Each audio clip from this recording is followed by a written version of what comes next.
Hi everyone and welcome to the Fix Talks Gender-Based Violence. Today we are chatting about gender-based violence in higher education institutions and nightclubs, and specifically through the lens of rape culture. I'm Edward Keenan-Jacobs. I'm from an organization called Justice Desk Africa. We're a human rights non-profit operating in South Africa and the broader African continent. And I'm joined by Kristen Smithers, who is from a fantastic NGO called I Hear You. They are an NGO that fights gender-based violence and aims to end it through chatting about really important conversations and topics. Thank you so much for joining us here today. And I think let's jump right into it, right? Sure. Yeah, so Kristen, do you want to unpack a bit about what is rape culture? What I hear this term so often. Do you want to talk a bit about what it is? Yeah, absolutely. I think the first thing I want to point out is that it's not some distant topic. It's not some scary thing that only affects a few people. Rape culture is something which affects women every single day. I think the way I would define it is social attitudes and behaviours which normalise sexual violence or create an enabling culture for it. So a few examples of rape culture could be, that dreaded locker room talk, or upskirting, which is taking photos of women underneath their skirts.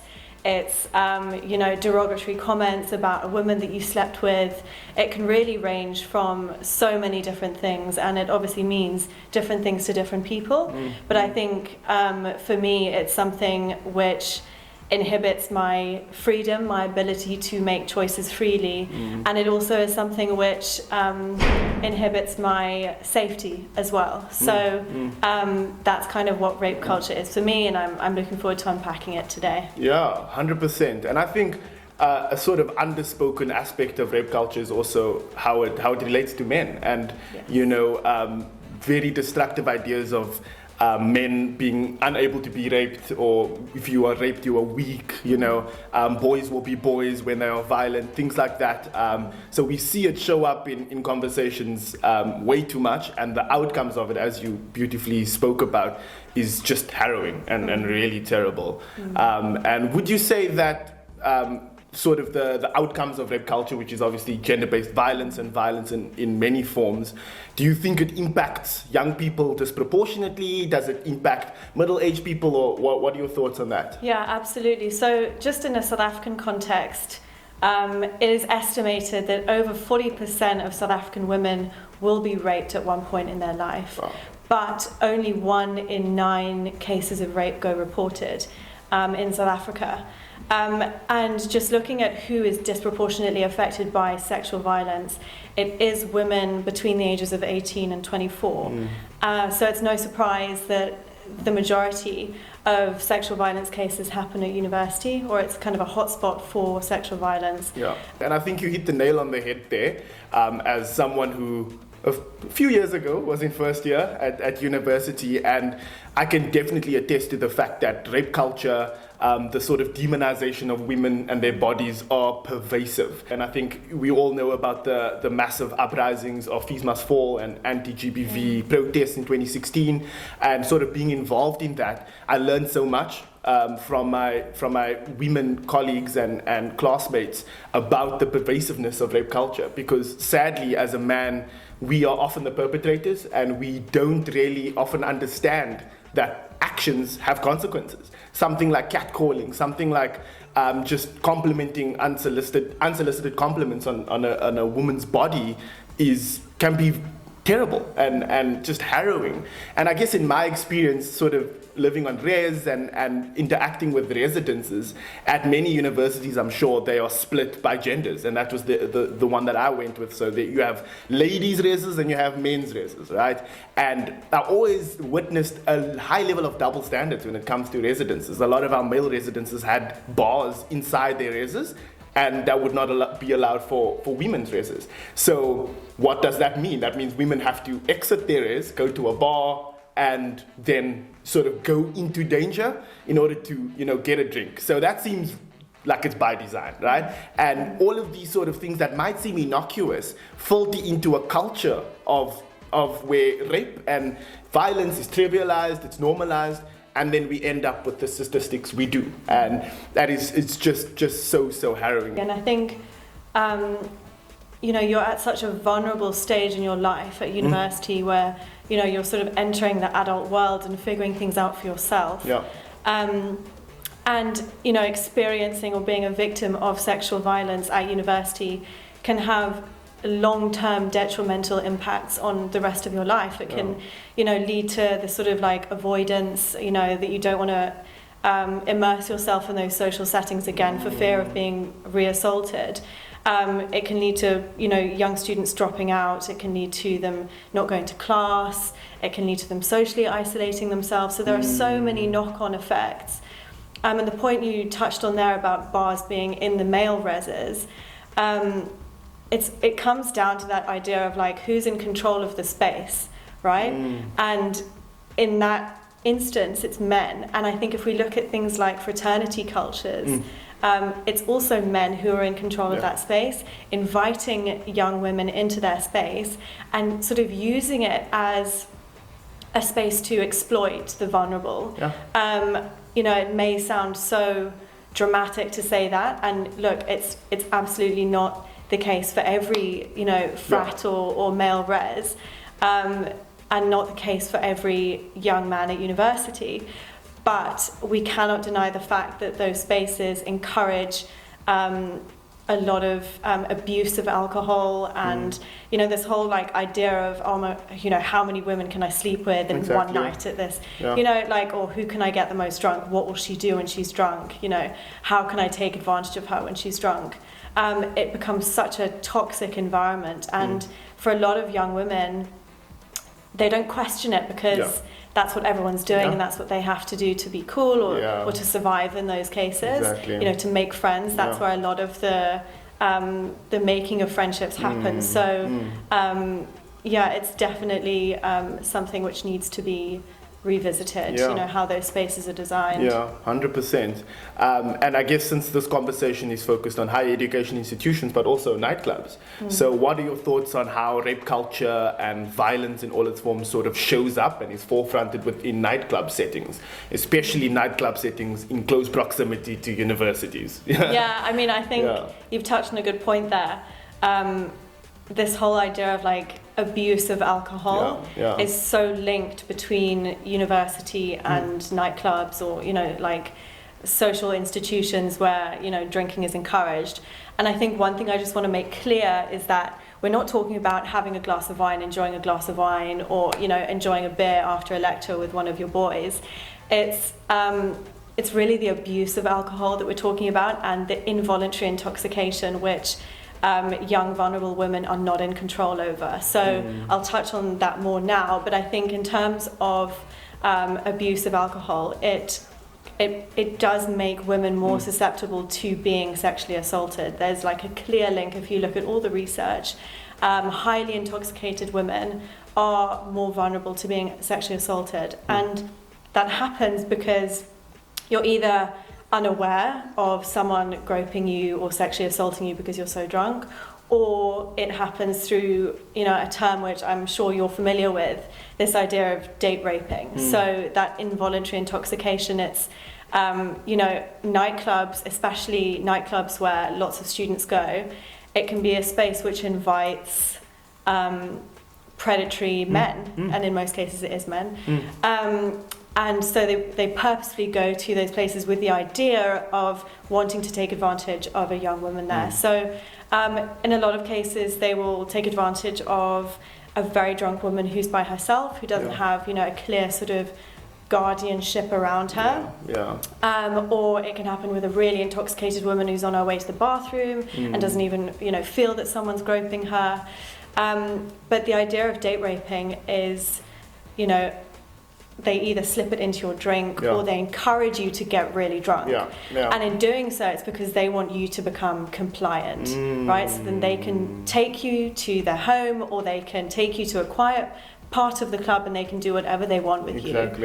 And I mean, there was a huge outbreak of this kind of thing happening in the UK with Freshers Week last year, where men were actually injecting young girls in the clubs with some form of a date rape drug, you know, and sort of even marking them. And thankfully, you know, a lot of girls had friends around them, but for the women who didn't, you know, I don't need to finish that story. Exactly. You know where that ended up. Yeah. So it's a huge, huge issue, and it's led to a lot of women adapting their behavior. So, I mean, people have come up with nail polish that changes color when you dip it in your drink and it detects, you know, the drug in there, or drinks covers, or you always have this like level of consciousness, which is, I'm not safe in this space. And I think one of the things which is so prevalent, and it's not talked about or it's not reported because it's so normal, is how many women are or receive unwanted touching or groping, which, you know, is when you will potentially grab someone's private parts, you know, without consent. So, and it's so normalized. It's kind of, you know, and especially in like a really busy club, you know, it kind of creates that environment for it. Like the one thing is like, why do you feel the need to place your hands on my waist when you are walking past me? Do I look unstable? Like I'm literally standing on my 2 feet. You do not need to touch me. Like, why do you feel entitled to touch me?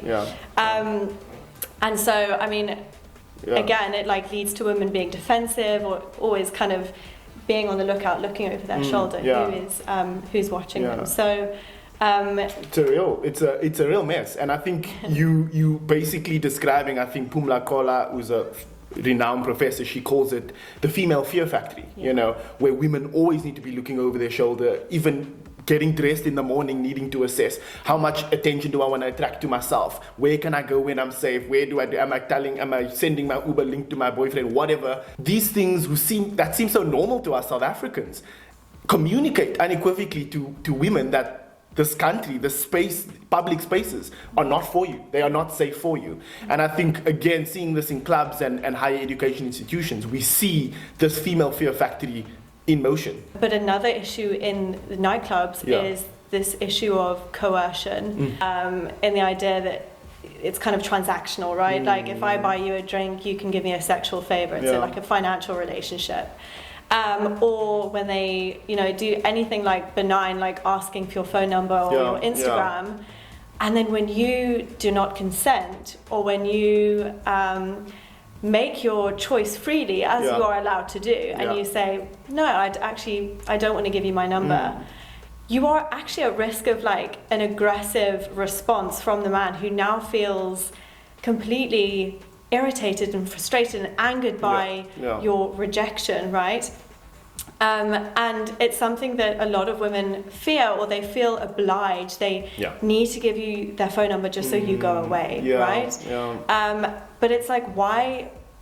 I don't want your phone number. Exactly. And a lot of sort of my male friends, when chatting, I've heard often that the refrain that women enjoy this. They love being sort of, you know, showered with drinks and getting free, you know, entry to clubs or at a reduced rate, and all of these sort of perks to rape culture.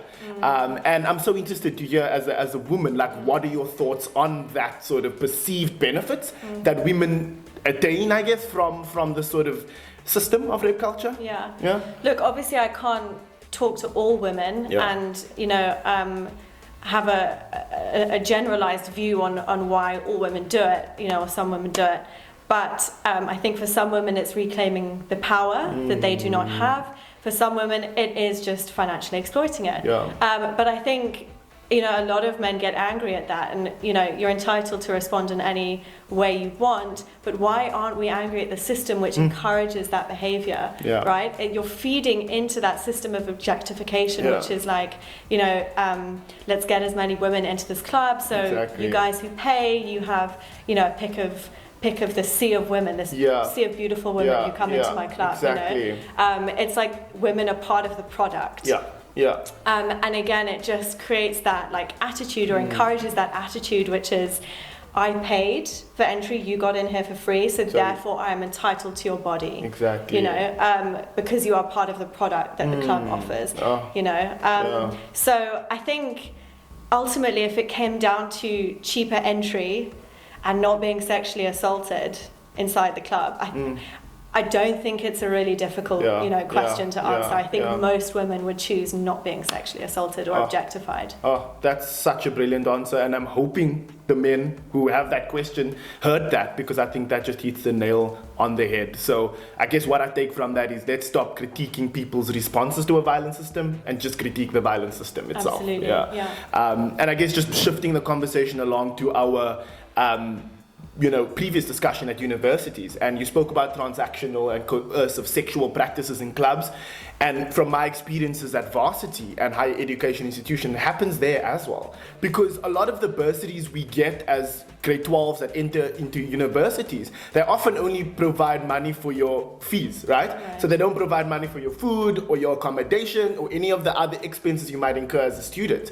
So what this means is that students are now vulnerable. So how do they pay for their food? How do they pay for their books? So they then need to often engage within transactional relationships which is usually older men, in order to attain these material resources just to survive. And there's no judgment there, because we got to do what we got to do to survive, right? But where it becomes concerning is that those massive power imbalances, when this is an older man exploiting a first year who's trying to get by and using that need for his own good, right? And that, I think, is something that is not often spoken about at varsities and campuses, but something that I think we really need to highlight and hopefully start ending, because it's a real mess. Yeah, and I think most universities, as a response to that, would say that they can't do anything about it if these cases aren't reported, right? But we actually need to look at why aren't they being reported? Exactly. And I think in a case like that, the student may not want to report it because what if her grade is lowered? Exactly. Or, they fear repercussions from the perpetrators. Or the university simply just doesn't have an adequate system in place to respond to cases like that. A lot of them don't have clear definitions of what sexual violence is or gender-based violence. A lot of them don't have adequately trained staff to respond to situations like this. And in a lot of these cases, a vulnerable student who does not have the power in this situation is going to question whether the university is going to believe her. Was she drunk? Was she intoxicated? What was she wearing? It's that culture of blaming the victim as opposed to blaming the perpetrator. Exactly. You were asking for it, that kind of thing. Wow. So I think what would you say universities can do to combat this culture which they're enabling? Yeah, I think firstly, you use the word culture. I think we need to, as universities, put mechanisms in place to really build a culture, an institutional culture that respects and believes survivors. Where, as you said, that definitions of gender-based violence is clear, so that when someone gets assaulted on campus, they know exactly that this was my space getting violated, and then also clear, easily accessible and digestible steps on how to report cases. Who do I speak to? Do I go to my res head? Do I go to campus security? Those steps need to be widely available and also well known. And that is how you start building a culture where survivors are respected and perpetrators are ostracized, essentially. And then you mentioned a good point about mechanisms and ways in which universities ensure that gender-based violence is prevented. So things like environmental design, right? So how are our campuses designed? What paths do people have to walk? Women have to walk going from class back to their res. All of these things need to be considered. Those sorts of things need to be thought about, because they might be thought of as distinct from something as like rape and rape culture, but all of these things filter into a culture like this. And then I guess on a more individual basis, for people at universities, I think education is a massive component. We have this privilege of being on campus and accessing knowledge. So you use that opportunity to upskill yourself on what is rape culture? How can I as an individual prevent that and ensure that I don't become a perpetrator myself? And also, how do I assist potential victims of violence and rape, right? And I guess from your side, what are your thoughts on what clubs can do in order to ensure that we don't perpetuate a culture of rape and violence? I think one thing I will just say with universities as well is that any kind of response mechanism that they do put in place should be survivor-centered, right? So, and it needs to be evidence-based. What works? What do survivors want? You know, what helps with them? And I think we cannot deny or undervalue the long-term mental health and physical health implications of sexual violence.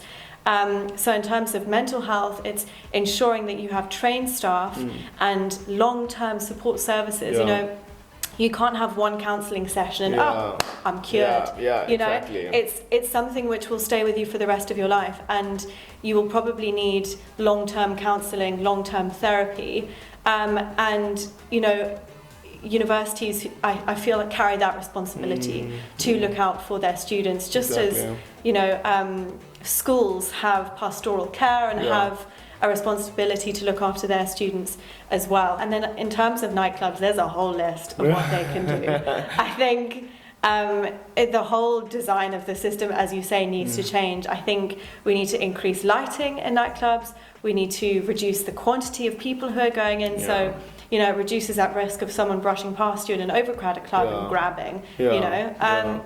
I think there needs to be some kind of a safe room or safe space within the club where you can go. I think the attitude and training of bar staff needs to change, because they need to believe survivors. If a woman comes up to you either in fear of being sexually assaulted or telling you that she's just been sexually assaulted, the correct response is not to laugh, you know, or dismiss it, or not take it seriously. You need to do everything within your power, because they are in your institution, right? Your space. You have a responsibility to look after them. I think there needs to be like stricter security, especially in areas like toilets. And you know, I think with symptoms that arise from the date raping, I think having posters around the club or in the toilets, like, do you feel a bit drowsy? Do you feel a bit nauseous? Here are the signs to look out for. This is a person at the club which you can phone. So yeah, I mean, those are just a few things off the top of my head. But I think, like you say, it's a culture which we need to change, and it's prevention is better than cure. 100%. So how do you think we tackle rape culture? It's a big question. Another big question.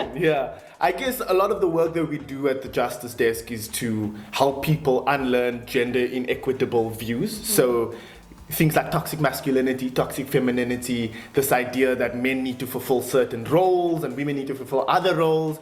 A lot of those beliefs and attitudes filter into rape culture, right? Because they believe that I, as a man, own a woman's body or I'm entitled to it. That's a key component of toxic masculinity. And by unlearning all of those sort of destructive ideas of what it means to be a man or what it means to be a woman, we can go a long way in ending rape culture, because you can do everything else. You can put the mechanisms in place. You can have everything around. If people still believe fundamentally that women are less than men, we won't get anywhere in ending rape culture. So I think that's a massive thing. And I've mentioned it before, but just education, reading up and listening, having conversations like this and listening. Men, people like me, people with power, listening, you know, taking it all in. And actually not just listening and then moving on, but processing and reflecting. Okay, what can I learn from that? And how can I ensure that going forward, I improve my behavior? Going on from what you said, a good analogy that I would listen to was, if you have a pandemic of drunk driving, right? You're not going to hold, and it's killing loads of people in the streets and in the roads and whatever. You're not going to hold seminars on how to avoid getting hit by a car. You know, where to walk, where not to walk. Exactly. Why do we not apply the same with sexual violence? So, like you say, it's intervention from a young age. It's changing that culture from rape culture to a culture of consent, which is freely given. It can change at any time. It's informed.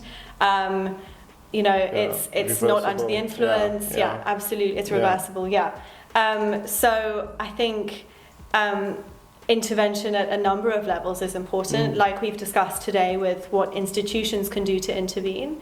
But I think from like a personal level, it's if you hear, like I mentioned earlier, if you hear one of your boys talking badly about a woman that he's just hooked up with, call him out. Call him out. Or objectifying images of women and young girls, call him out. You know, have the courage to actually say, that's not cool. I don't condone that. Or Exactly. you know, and let's chat about it. Let's question that. So those were some really key, practical, concrete steps we can take to hopefully turn the tide on rape culture and gender-based violence in this country.